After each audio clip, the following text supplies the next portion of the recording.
Okay, sir. Now, it's been a while since I have actually videotaped anything on the computer for you. And I've been really busy lately and have neglected you and have not given you any pleasure of watching the video lately other than what I have had recorded in the past. So, I'd like to talk a little bit about the tractor that we had when I was a child. Um, it was a John Deere tractor. Now, I'm a John Deere fan, in other words. Now, the, the reason I like John Deere is because typically they're easy to drive. Now, I'm one that likes something that is comfortable and easy to drive. Now, it might not have as much horsepower as some of the other tractors. Now, some people will argue about tractors until the sun goes down as to which tractor is best. Oh, I remember this one church we used to go to when I was a child, and of course, my brothers had their own opinions about tractors, and these guys had their own opinions about tractors at church. And we would take walks down the railroad uh, there at the church, and these guys would argue the whole way down the railroad and the whole way back while the parents visited it after church. Tractor arguments were very common back in the day among farm boys. You could pretty much count on it. If they got on a subject about a tractor, there's going to be an argument as to which is the best tractor, right? And so, but anyway, this tractor was very small. And do you think it made any difference to me as a small child whether this tractor was small or not? No. It never entered my mind that this tractor was small. As far as I was concerned, it was the biggest tractor on the earth because I was not aware that there were bigger tractors around. But it really was a small tractor. And this tractor was so old, it had no starter on it. And so we had no crank for it. So you know how we got it started? We hooked the chain to it and pulled it with the car. And usually about 1/10 of a mile is about, or even less than that, is all it took to get this tractor rolling really good and to pop the clutch and let it start. Uh, that's a good way to start a standard transmission for a car or a truck or whatever you got. If you want to save your starter and you're rolling down the hill, you can do that. But I think it's pretty much illegal to be doing that on the public highway if it's not necessary. But um, anyway, so that is the way we started this tractor, and to use it to plow the garden or till the garden or do any other handiwork around the house. Now, of course, sometimes we would mow, uh, bush hog or whatever, but I think that was later because I don't think we had one for that tractor. I don't think that tractor had a power takeoff shaft on it. But later we had the Farmall tractors, and then we could mow grass or whatever. Well, in particular, we had a Massey Harris 44 tractor, and this tractor was much larger than the Farmalls that we had. We had a Farmall A. In fact, we had two Farmall A's, and those we would crank with the crank.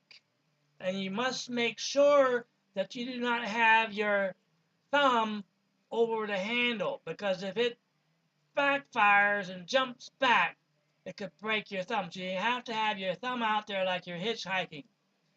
And So we would start them with the tractor crank, and but the Massey Harris had a starter on it, and so it was easier to start.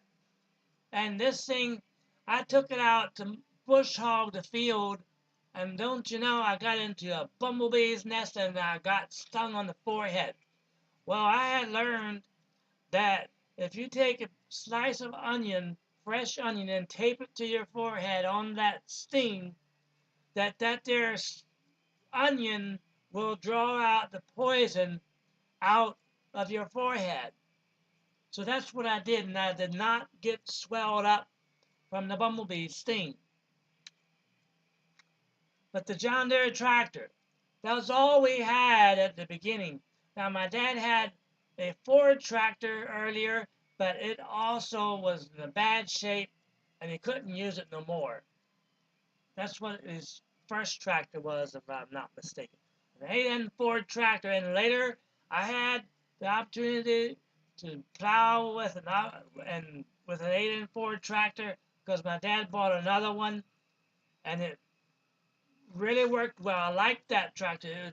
I liked the way it steered and went around trees and stuff in the woods, and that was a really handy tractor.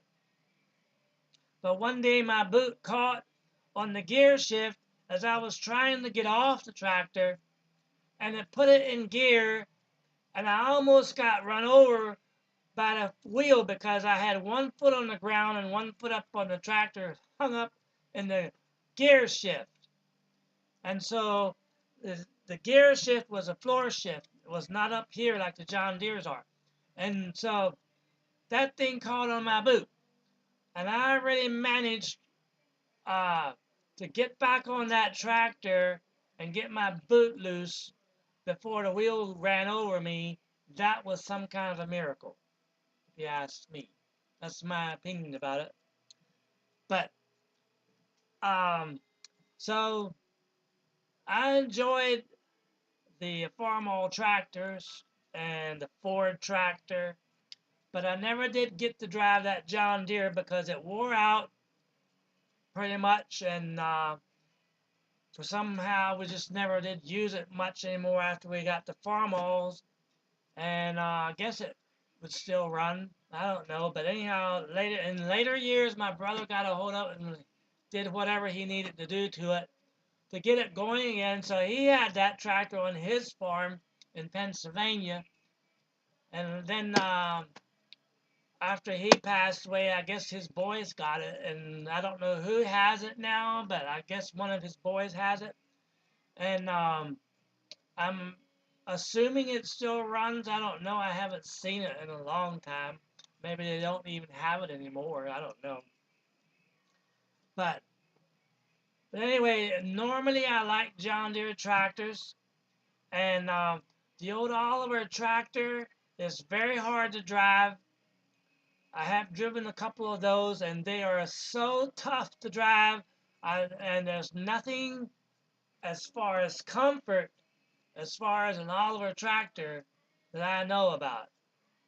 At least not the old ones. I mean, they are so hard to drive, and there's no pleasure in driving an old Oliver tractor. I'll tell you that. But and I've never driven the new Kubota or Kubota, I guess they call it.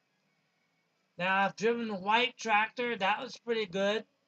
Uh, I don't remember. I think I've driven an Alice Shammers, maybe an older one. That was not very fun.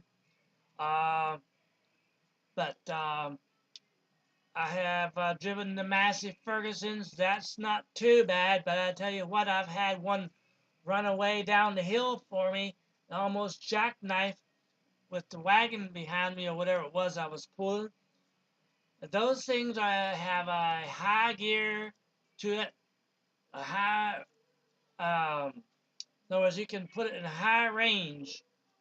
And that thing, if you go down the hill and you have that thing in a high range, you could get yourself killed. And that was another miracle because that thing just shot down the hill and I did not have a mishap. Thank God for that, because I was really scared on that one. And so I have driven Farmalls, Massey Fergusons, Fords, Massey Harrises, John Deere's, which is my favorite to drive, and I have driven a lot of those, and um, there's other tractors that I've driven.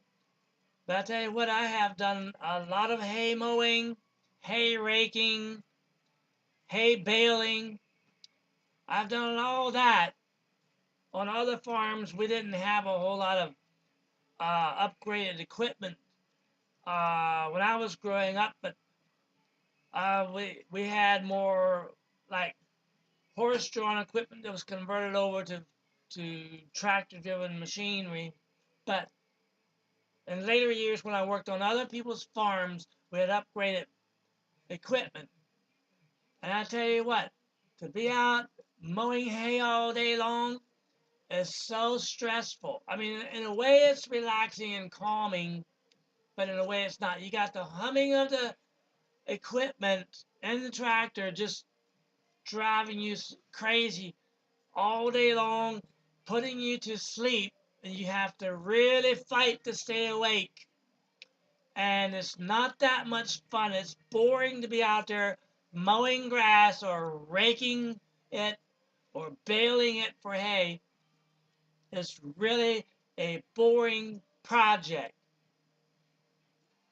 I'd rather do something with the animals. I really would. Now, plowing the field is not quite as bad because you can see that you actually have accomplished something. And you will eventually get done when you are plowing a field. Or if you are spreading manure out in the field with the manure spreader. But one time I broke the manure spreader and the farmer made me get on that manure spreader with a fork and fork uh, with a manure fork and fork that stuff out in the field so he could fix the manure spreader. Now, of course, that is not that big of a deal. Um, Naturally, how else would you get that thing unloaded if you didn't do that by hand? But what he did, he made that into a punishment for me. And I don't know why farmers have this idea that they should punish their help. I don't get that. But if they are not happy with what you have done, do you think they will talk it over with you and work it out? No. Farmers are the most complainers that I know of. And they are the ones that will punish you in a heartbeat just to get even with you. And they cannot stand it if you know something that they don't know. If you're just a teeny tiny tad smarter than they are about something, they cannot stand that and they will find a way to punish you. Well, I tell you what, I don't know what's got into them farmers' heads or under their skin, but they cannot tolerate it if somebody is a little bit smarter, and I just don't understand why. I can't, I just don't get it. I mean, if I had a farm and I had somebody working for me and they were a little bit smarter and had an idea that worked, I would think I would be so happy that I learned something new. I just don't get it when people have got a chip on their shoulder when somebody has learned something that they have not learned. It doesn't make any sense at all, but that's simply the way it is. And especially, like for example, if if I said I believe that cow is going to have a calf tonight during the night, we should keep her up here at the barn. No, they don't believe that. Take her out there with the rest of the cows, the dry cows. And so the next morning the calf is born, and the farmer says to me, "Well, the cow did have the calf, and now you have to go out there and get it. It's out there with the bull, I know you don't like the bull, but you got to go out there and get it. He was punishing me because I was right. Now, why would somebody punish another person for being right? You know, you would think that if you were wrong, you got punished for it. But no, a farmer would punish you if you're right. It's totally backwards. So, those of you who are farmers, I want you to think about it. You should appreciate when your child or your hired hand has an idea or knows something or is smarter than what you are, because that is a thing that helps you to be smarter. If it's your child that's smarter than you should be proud that you created a child that is smarter than you. If you got a hired hand that is smarter than you should be proud that you were smart enough to hire somebody that's smart. That's the way you should look at it. You should not look at it as a threat to yourself. If your hired hand or son or daughter is smarter than what you are, you should actually be proud. And if you punish your child or hired hand for being smarter, that just shows you up for how stupid you really are. Now, that's my opinion. So, so much for that. Um, so anyway, I was talking about the tractors, but I see I have been now talking for almost 17 minutes, and I've given you a pretty much overall picture, and I can talk more in detail about tractors in a later video. So have a good day. Thank you very much for listening, and please do not get angry at me for being smarter than you.